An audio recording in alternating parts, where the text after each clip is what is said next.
Welcome to this episode of the Building Texas Show. I'm excited to be visiting Helotes, Texas, which is one of my favorite little towns in Texas because of the music venue that's there, Floor's Country Store. I'm visiting with Mayor Rich Whitehead and excited to hear a lot of experience from the Helotes area over time because Helotes is one of these communities in the Hill Country that is seeing growth and is having hard conversations.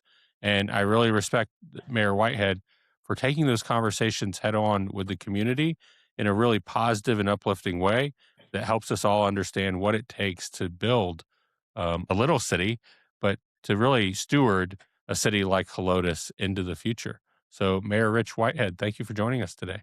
Thank you so much. I appreciate the opportunity to be with you all today and look forward to the opportunity to be able to shed some light on what we're doing here in Helotes and really kind of embrace a lead by example mentality and address some things that small towns sometimes don't address. It takes a lot, especially when you have a major highway thoroughfare that goes through your community, and you're the gateway to what a lot of people would say the Texas Hill Country out through Highway 16. So it brings a lot of tourists, it brings a lot of new people in, and then you have a great place like Floor's Country Store where people flock from all over the state to come to concerts in your town. And so it really does bring an interesting view and an interesting lens to the work that you're doing um, to grow Helotes. For sure. Helotes, for those that are not familiar with it, we are a small town on the northwest side of San Antonio. I like to say San Antonio is our suburb. Yeah. But we were put on the map probably 80 years ago when Floors moved in, and Helotes didn't become a community officially recognized and incorporated until 1981. So, we're 45 years into our city, and we have a long heritage of being a small town where literally, like Cheers, everyone knows your name. And to be certain, newcomers or anybody that's only been here 20 years is still considered a newcomer, if you will. And fortunately, I've been here a little bit longer than that at this point. But it is a challenge when you have a massive metropolitan area to your south and incredible growth coming to the north, and we're landlocked. So the real question is, how do you manage growth in a way that you don't lose your identity and you can keep your charm and your common sense values while still embracing the society that develops around you? Well, and you've been able to do that through roles on city council and throughout the community over a long period of time. So, where did that conversation start when we started seeing growth pick up to where it is today from the mayor lens? Was the community involved in that? Did community voice come to that, or was it forced by developers or other people? That's a great question, and I think that probably Helotes is very similar to most of America in the fact that life makes us somewhat apathetic to what's going on around us because we're too busy having to work two or three or four jobs. As you know, Lotus Mayor doesn't pay a penny, and I have four jobs, three jobs to support my habit of working for free for the community, if you will. And Yeah. the reality is that people are too busy taking care of their families to have time to be involved. And so life happens, growth happens, and really all that's left is to be a keyboard warrior and be upset about why are things the way they used to be. And so that puts the impetus on the elected officials to champion for our citizens in a manner that is respectful for who we are and our identity, but is not ignorant to the fact that there's, a million people going to be driving through here. And how do we service that to the benefit of our residents? And so we have taken a very proactive uh, stance in working with developers. We have a new development that has just recently been approved, and we're looking for a nice large barbecue restaurant and some single family residence to be developed, as well about 50,000 square feet of commercial, as well as the new QT gas station and services for people that are not only living here but passing through. And that way we have our Old Town Helotes area that is now gets to be highlighted by a lot more foot traffic and flow through traffic for places such as Floors, Country Store for, and other micro venues that we have, Wine 101 area. We have pickleball courts. So we have a lot of interesting things happening in our Old Town region. But it takes all of those things, right? Not everybody wants to come just for the music. They want to maybe come for pickleball. They want to come explore the city for the reasons they are here. And that takes a conversation around where is the community making investments in parks and rec and other community services that are those quality of life items that you talk about when you talk about the walkable historic downtown Helotes area. Absolutely. We put in a bridge a number of years, a walking bridge, and of course, it is also serviceable for vehicles, tying our two ends of our Old Town together. We have two park areas, a very well used frisbee park, disc golf park, and enhanced playground areas for the children and places to play soccer. Uh, we have an investment that we made as a city many, many years ago was our market days. So the first Saturday of every month, we have about 200 vendors. That draws probably 4,000 people, a weekend when that happens, and gives some exposure. And we also have various fun runs that go through, and we work with our Chamber of Commerce as well as our Economic Development Corporation to try to attract businesses that fill out our needs as a community, but also is cognizant that the people that live outside of our city limits are also part of our larger community. We are a small town. People think of 13,000 people as being a small town, and it is, but when you look statistically, it's actually larger than 85% of the towns and villages and cities in America. And that puts a perspective. We're in the top 15%. That's all of a sudden doesn't sound small anymore. And Right. so there's a responsibility that comes with that. How do you manage the growth? Do you end up being in debt, or is there a way to lead by example where you can be successful utilizing good financial management to be able to actually reduce taxes and increase services at the same time? And that's what we've done over the past 5 years. Well, and when you think about the volume of people that live near Helotes but not in Helotes, it's how do we get them to come and shop in Helotes? How do we get them to come do their business? Because that's what's going to manage that balance of property tax and business tax that comes up so often in these discussions. Where would you send citizens to learn about what that vision looks like for Helotes and where investments are being made? Because those are decisions that are made years in advance. And I wonder, with so many new people in the region, have they thought about those decisions and what the next 3 to 5 years look like in Helotes? So we are in a very unique position that we are actually landlocked. We have our city limits and our small ETJ surrounding it, but we're landlocked by San Antonio's ETJ as well.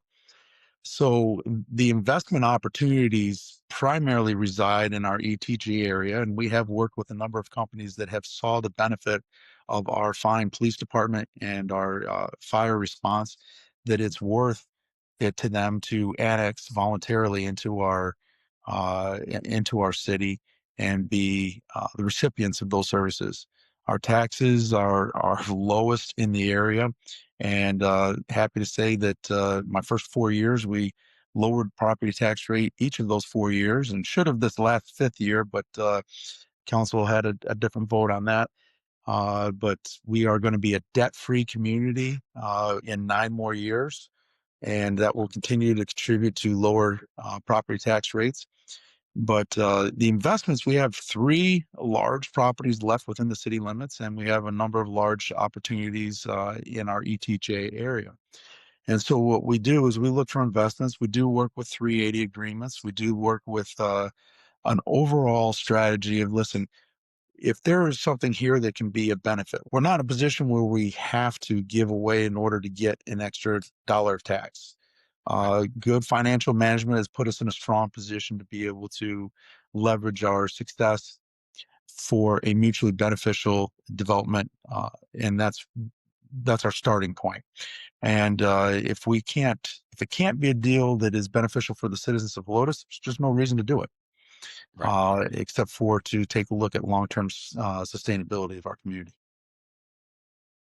Well, and that long-term vision is hard because you're making decisions looking at demography results and demographic results of what they're expecting. But with things like COVID in the last 5 years, I think we've exceeded what demographers were really anticipating to happen in our part of the state. For sure, I don't really think it matters what background you come from. COVID was an anomaly. Whether you're in the healthcare industry, the buildings industry, economics, nobody expected that people would be out of work and at home and spend twice what they normally spend for a couple of years. And so it threw a monkey wrench in being able to plan with any degree of certainty. But the key to success here, I think, is you really take a look at the fundamentals. Fundamentally, where's your budget? You have a windfall of money that comes in. Do you all of a sudden spend all of that and you're dependent upon deficit spending in order to keep these things up? ARPA money came through, something that personally I would have voted against, but that money was out there and I knew that we could be more efficient with that money than if we turned it back over to the state or the county, or back to the federal government, if you will. And so Yep. we made very good use of that, and really parlayed our position to be in a position to be from strength as opposed from a need. And that's really my message to other communities. If you are able to take a look at your finances and control your social spending, if you will, and your programs, policy matters. And you can come from a financial strength position, just like your own home finances. It's a lot easier to buy your car with cash than it is if you have to depend upon working overtime just to be able to make minimum payment. Yeah. Well, and it is great to have someone with that view stewarding the conversation. And it does call into question, like, who can be mayor? Who gets to run for mayor? It comes from all walks of life, but it is a job that you've taken on without the expectation of compensation because it's a volunteer role. Mhm. And it really does push back to how do we make these decisions for what's right for the citizens? Because you are a citizen and you want to steward that responsibility. So I applaud all mayors that think about it that way and balance that struggle of I'm here to serve the community, but there are some hard conversations when it comes to budget and financial discipline. So success is a two-edged sword. Um, by every definition of success, we met all the goals that I set out. We met our 7-year goal after year two, and Wow. it's really been a blessing to be a part of a strategy and a vision that's worked. The two-edged sword part of that is you think, well, what kind of problems could you have? Well, this is what you have. You have people that become apathetic and saying, hey, everything's going well, and everywhere I go, great conversations with people. They're happy with what's going on, and that it feels great, right? Great citizen feedback is, puts a smile on your face, makes you feel good about the job you're doing. The problem is that then nobody stands up to do the work and continue to do the work. We actually have a situation where right now we're heading into elections. We have 5 council people. The 3 positions that are up are all being run by for unopposed, and the other 2 that are currently remain will have been elected unopposed. So not one council person will have been elected just by acclamation, and mostly I think that is because everybody's just happy with what's going on. And of course, that leads to a problem. I won't always be mayor, so it very well could be a mayor and council not having been elected by the people whatsoever. It's an unfortunate situation. A lot of people don't respond to the call until you're at emergent status, right? You see that when a hurricane comes through, all of a sudden everybody's out of the woodwork, to help. When things are going good, we need help as well, and that's where I would like to make a plea to just the general public across the state of Texas. Get involved whether times are good or bad, because good doesn't happen in a bad situation. Good doesn't just automatically happen. It requires that work. And to continue good work doesn't happen automatically. It requires good people to maintain uh, good results. I appreciate that call, and it serves as a great reminder that doesn't necessarily mean be the mayor. It could be serving on planning and zoning, serving on Absolutely. board of adjustments. These are volunteer roles that give you the opportunity to see how the city works, see how you can get involved, what you're passionate about, what you enjoy, and what you don't. And I imagine that is some of your experience being on city council and seeing all walks of how the city works. And then you can decide to be mayor and come in really informed and leveling out that learning curve that I think can look like a hockey stick in any Yes. public servant's transition from, I want to be a candidate, I'm going to change the world, to, okay, now I understand the ethics, the statutes, the everything that goes into making our city run, which is a complex conversation. It is one of the biggest challenges I have is one of our communities that they have a view of what should be concerning traffic going through their community. And it's often too easy just to get on your Facebook page and launch rocks and not really understand what the law is or the requirements are, or actually who is to blame. In this particular case, it's unbridled growth by Bear County without putting in the infrastructure, and that is a perennial problem that the little towns around the county have to deal with. Right. And of course, our residents only have one person to look to, and that's me. When really, that's not where the problem resides, right? So, it is a constant challenge to deal with people's perceptions, because the problems are real. The solutions are challenging, and they never happen overnight. And so, I will offer to your audience a measure of uh, encouragement to be involved, but be involved to learn the facts, be involved to learn the law, be a driving force for solution as opposed to just complaining. You can identify an issue and a problem, and then let's take the step of better citizenship to be a part of the solution, whether it's creative thought and thinking outside of the box, or actually being the person that's going to help carry the water and make something happen. It's a great call and a great reminder. I appreciate you sharing it because it does take everyone to be involved. If you want to um, get onto social media and share your opinion, I would welcome you to also come into the work and look at how you can get involved and make it better that way. As we wrap up today, where can people find more about Helotes? Where can they understand what's happening in Helotes in 2026? Well, that's a great question. We have our website, which is Helotes -tx.gov,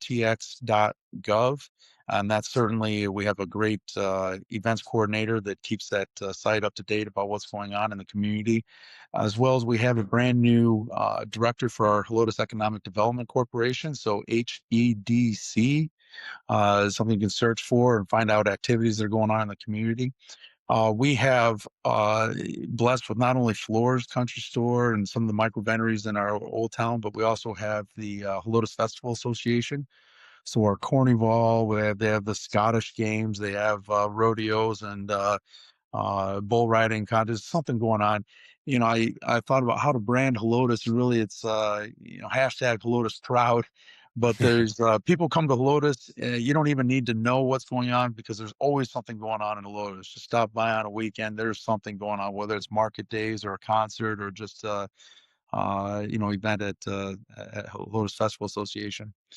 But one thing you will find is that the fabric of Helotes is a unique, not entirely unique to the state of Texas, but certainly unique from outside the state borders. Where we're about live music, cold beer, and barbecue and fellowship at church. It's a fabric of society where We strange bedfellows, but the truth of the matter is, we'll have a debate and we'll argue, and then we'll go grab a burger and a beer, and it's not enemies, it's it's respectful discourse, and that's what sets our community apart, in my opinion, and sets a stage to be able to lead by example and citizenship. And so we invite you all to come down. I know you're not that far away, so we're neighbors in the state, and thank you so much for taking the time and highlighting us on your show. I really appreciate the opportunity. Well, thank you for sharing everything you have. I think it's been an insightful conversation on how a city works and the work that you're doing, and why Helotes continues to be a great place to visit, whether it's Carnival or a great concert. I know there's always something going on in Helotes worth going and visiting and maybe staying a night or two. But Mayor Rich Whitehead, thank you so much for the time today and for the way you served the city of Helotes. My pleasure. Thank you so much.